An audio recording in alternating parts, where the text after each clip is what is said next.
Okay, we are with Carolyn Ritchey today. She has written a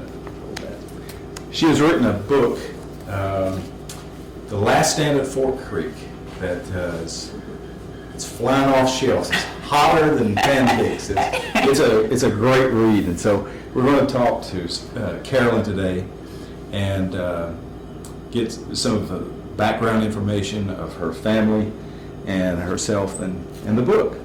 So, did you ever see yourself writing a book? Never.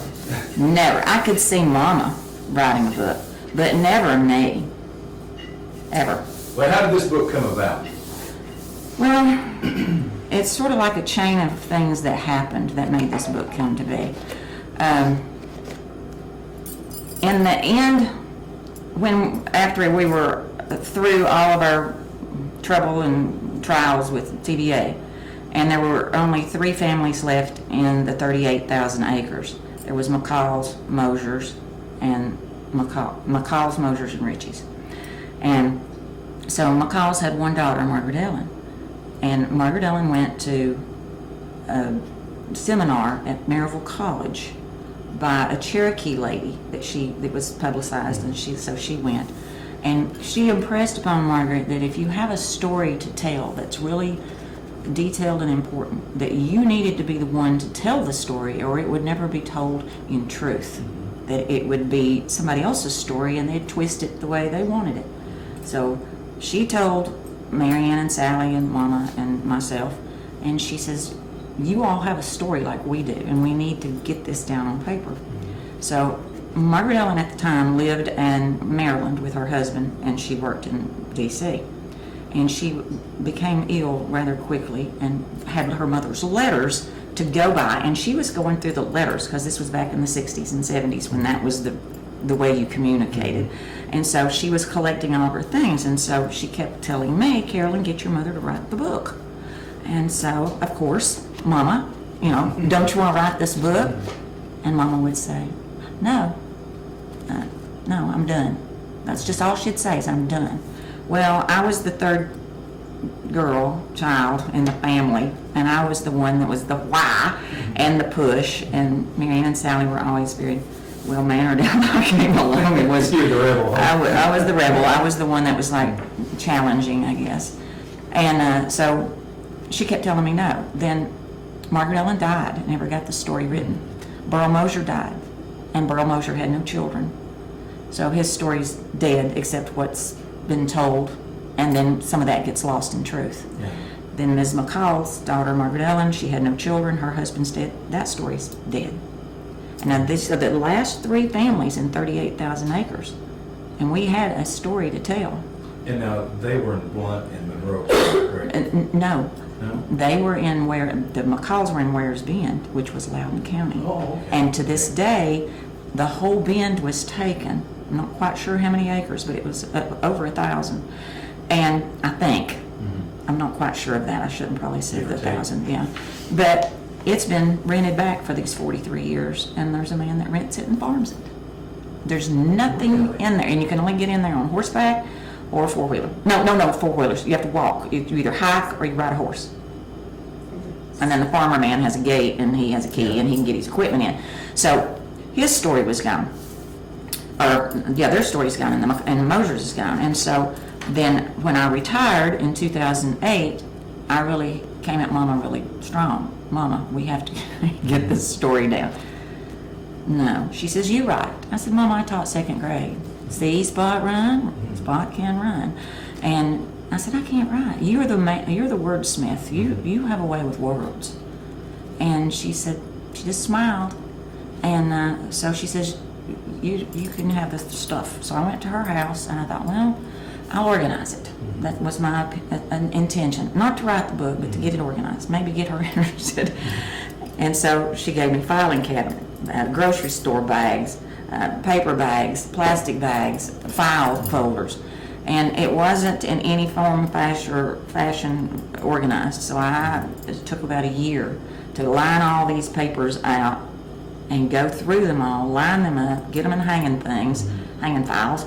And then I went back and did an outline of a little bit of what I had I did a Little Tennessee River and TVA outline, so I had all that in one file. And then I had the Fort Creek local, Loudon County, what was going on the farm, from looking at the farm records and a journal I had kept myself in the mid-'70s. And then I had the transcript. That, by the way, Harvey Sproul in Loudon County's group was hired during our 3-man commission to do the transcript, which cost us $700 and some odd. And it's 4 fat books. And so I went through that, and it's like going through legal jargon of trying to figure out the cross-examinations and direct examinations, and so I had a list of that. So one day, Mama died in 2010, so I think in 2009 I had all that pulled together. And I didn't really know how intelligent Mama was. I knew she was smart. You know, you always think your mama's smart. And Sally always drove everywhere, and Marianne and Sally were in the front. And I had that file that I brought with me today. And I said, you know, Mama, I may have a BS. I'm a graduate from UT. But I said, you have a PhD in TVA. You knew them front and back. And I said, I laughed at what you wrote because you approached so many things with a comical kind of way with the words and the way you phrased things. And I said, I had no idea. When we went off to school, we knew you were writing letters right and left, and we were going to the post office all the time. But I didn't know until then. So then she passed away, and it took 14 years to get this book together because she passed away, then our sister got sick, and 4 years of sickness, and her death, and then my husband's death. And there were times I would become what Mom always called low, because I'd look at it and think, I can't write. I'm not capable of pulling this together. How will I ever get it published? I had all these things in the back of my head telling me I couldn't do it. But there was something else inside of me in here that said, if not you, then who? That's right. And so I thought, you're right. And Margaret Ellen had passed, and it was like she kept saying in my mind, if you don't tell it, it's going to be told wrong. And we did have a story to tell because everything was documented. It was just there. It needed to be pulled into something that made a flow where people could read it. And so I persevered. And there were times that I would pull it out on the edge of the table, and I'd walk by it, and it would growl at me because I'd go, I can't mess with you today. It became a live being. I would talk to the papers and the piles and the maps, and I would go, okay, what am I going to write today? And I'd look at what I had, and I'd go, how am I going to word that? It was a trial. It was a monumental accomplishment. Oh, yeah. Probably the biggest thing I have ever accomplished. And then I had doors closed on avenues of having it edited. Sally was going to be my editor. She was the English teacher. Well, that didn't happen. I didn't have Mama to bounce off from with the. So I could see the story going to die if I didn't do something. Sure. So I am so thankful that it has finally became a being, and it is on Amazon, which is amazing. But like I said, doors were closed, and then doors were opened that were just meant to be. Well, it's alive. That allowed for it to be told. So forever my story, our story, is told. And my name may be on the front of the book, but it is my family's story. So my family really wrote the story. I just pulled us all in there because the way we lived was pretty much the way everybody else at the time lived. Sure. If you lived in the country, you had a rural lifestyle. You didn't like some of the things you had to do maybe, but you did them because that was just the way it is. And it's a wonderful place to grow up. Oh, yeah. Well, let's get into some of your background now. Okay. Tell me about your early years in elementary school. Where did you go to school? Oh, my little community that this is written about is the Jackson community.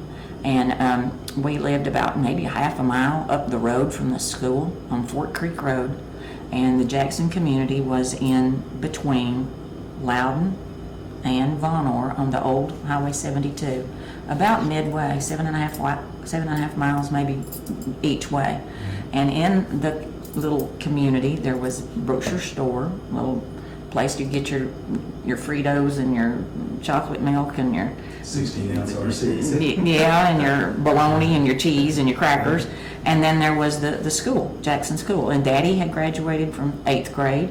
And so it was a very deep instilled part of the community. They had pie suppers, they had PTA meetings that were very viable, and Mrs. Rollins made little capes and little caps that looked like little Salvation Army caps back in the day, and we had like a little rhythm band and had those sticks and little things that little triangles that we would, yeah. And so I had Mrs. Jackson in the 1st grade. Kindergarten was unheard of, thank goodness. Out in the country it was anyway.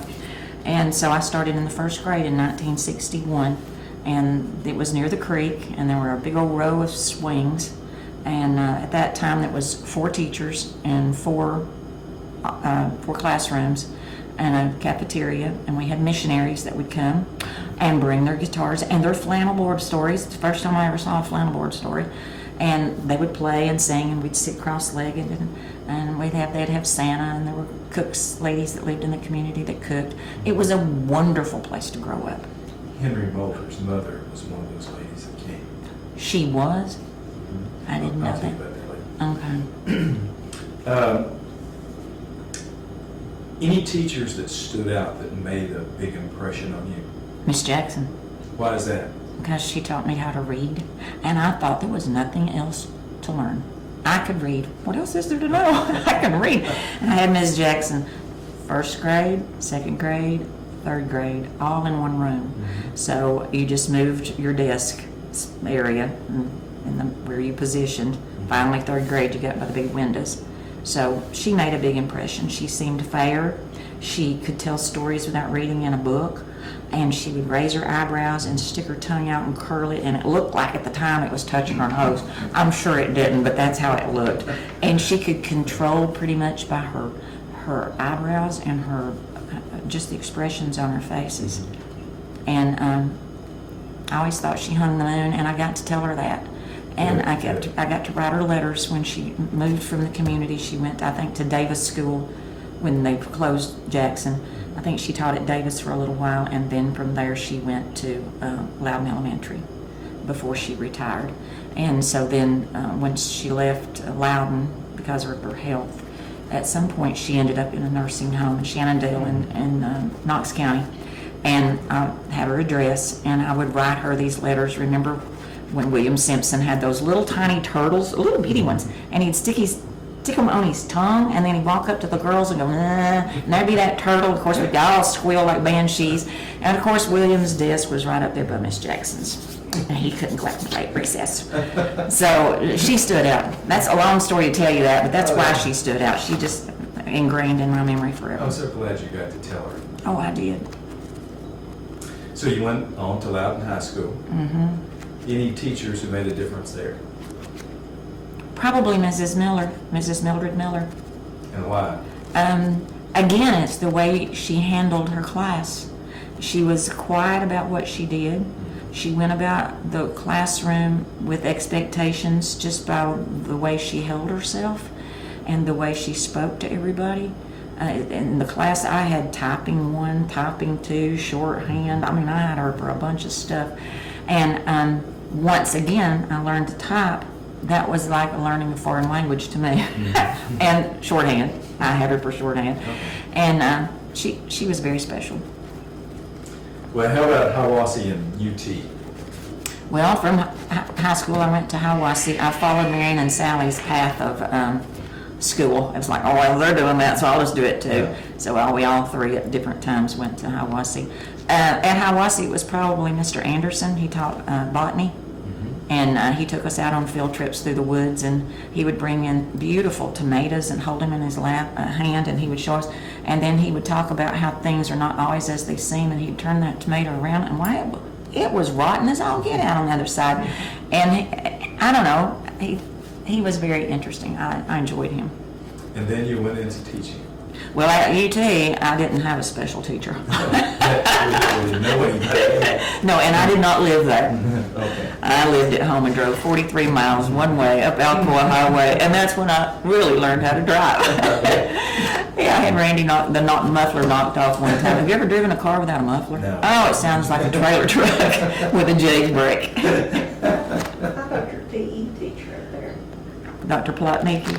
Well, he was nice, but he didn't really stand out. But tell us about your teaching career. Well, when I retired from school, from being in school myself and becoming the school teacher, of course, I applied in Loudon County. Marianne and Sally, my sisters, were already positioned in classes there. And the year that I got out, Mr. Headley said, Browder School has just closed because of whatever reason, I don't know. And the teachers who were there and had been permanently hired for that school needed to have positions for them. So all the positions that they would have hired new teachers, they plugged those people into those positions, and they didn't have any openings that year. And it was like, good night, what am I going to do? So I had been fortunate enough to do my student teaching at Farragut Primary, which was fairly close as far as a Knox County school. And so I tried to get there, but instead I was assigned to Strawberry Plains Elementary School. So yeah, and I was going to take it because by doggies, I'd been to college 4 years, and I was going to teach school and live at home. I wasn't moving. I liked home. And this is when we were still at Fort Creek. Yeah. And so the lady that had been assigned to Farragut Primary had just gotten married, and she lived at Strawberry Plains. Well, she didn't want to make that drop. Sure. So she went downtown and had switched. So I ended up back at Farragut Primary where I had done my student teaching. So I was there 30 years. Second grade. I had second grade 29 years. The principal got a bee in our bonnet one year and slung some people around, and I had to go to first grade. Oh, my stars. At that time, kindergarten let out at 12, and that's what the kids in first grade were used to. And so when it came time to go home in their body clocks, it was like they cried. And I cried with them. I wish you could go home, but you can't. We've got to do math this afternoon.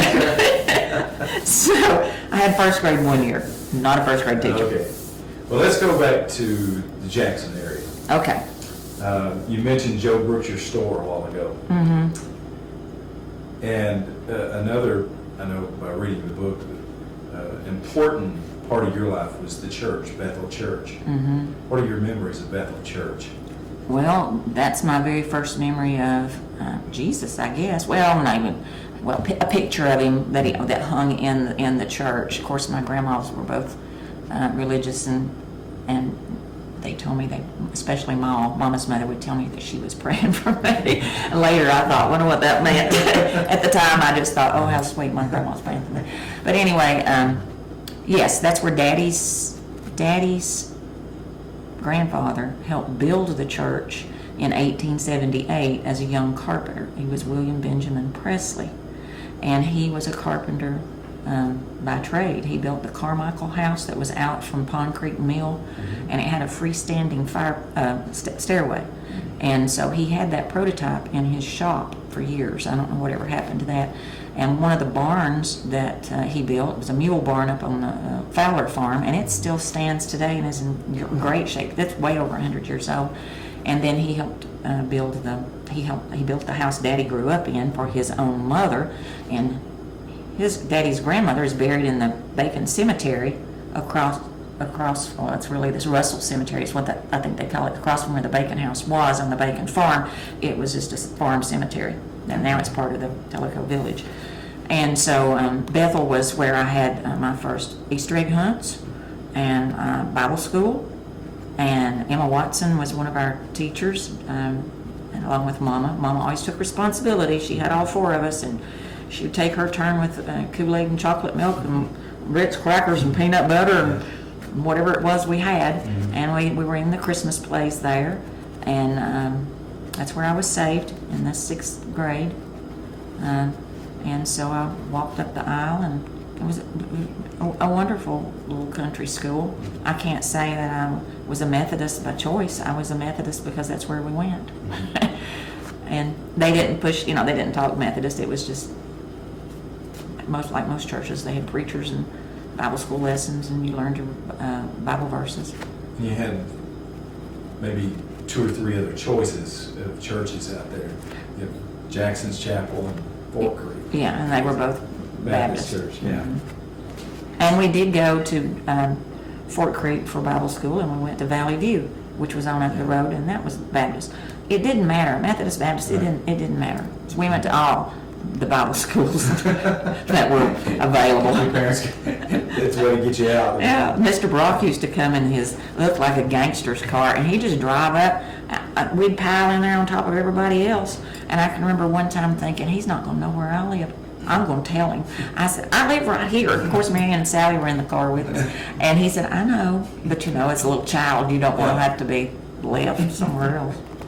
On the farm, what type of jobs did your parents assign you? Whatever they were doing, we did. If they were picking up rocks after Daddy may have plowed, or if the fire got out when he was burning sage in one particular field in the spring, well, we all had a big old cedar swag and was out there beating on it. We set out tobacco. We worked with the tobacco bed plants, getting the beds out.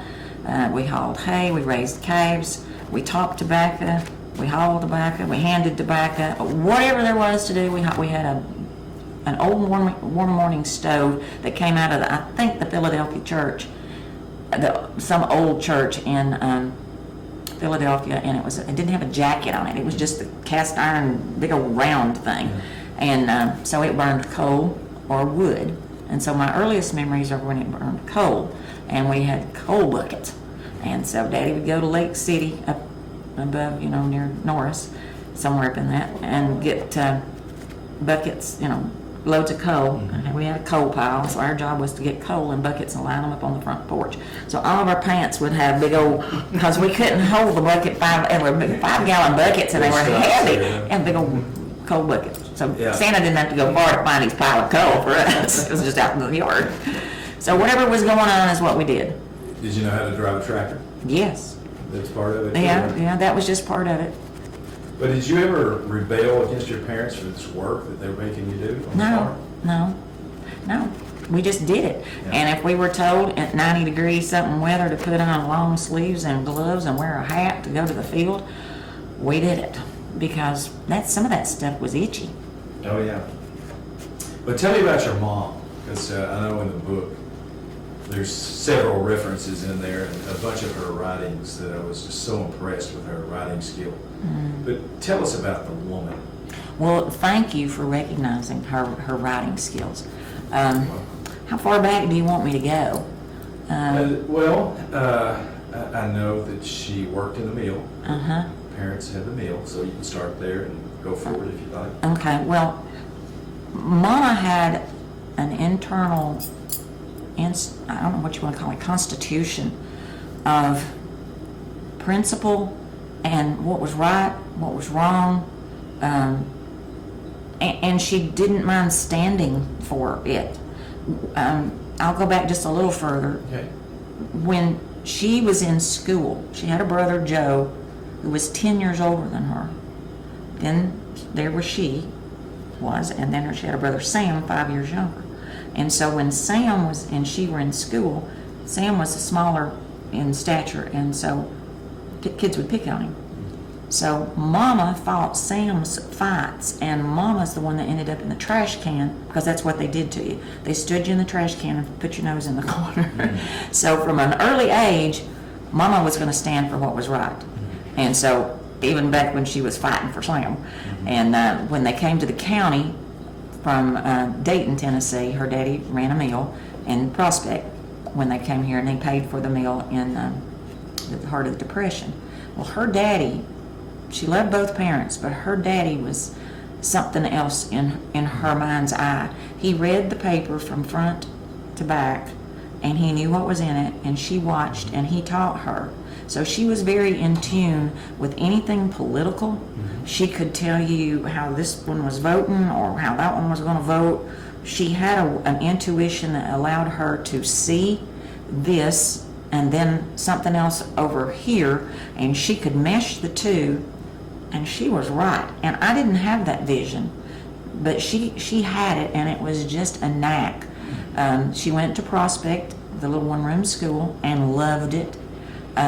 She would always take us back when we were grown and say, now here's where the mill was, that's where the race was, because she was removed from that mill at Prospect when they backed up Watts Bar and Watts Bar Dam was built. Then it ruined the race for Pond Creek, and then her daddy had to relocate to the other, well, he found where he chose to relocate was the Pond Creek on the other side of Loudon County, and that was the old Robinson mill that he made it Pond Creek, and White Lily was the name of their flour.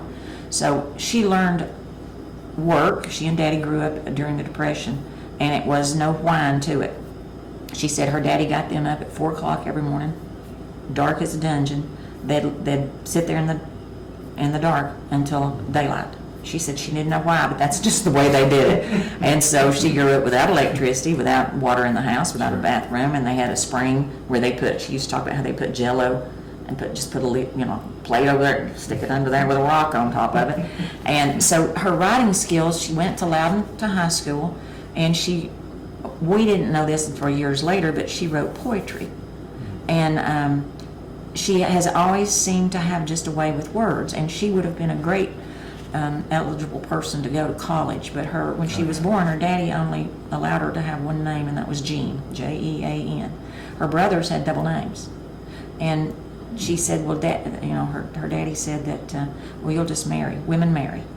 He was of the mindset, women marry, and you can take your last name as your middle name. So she always called herself Jean Randall Ritchey.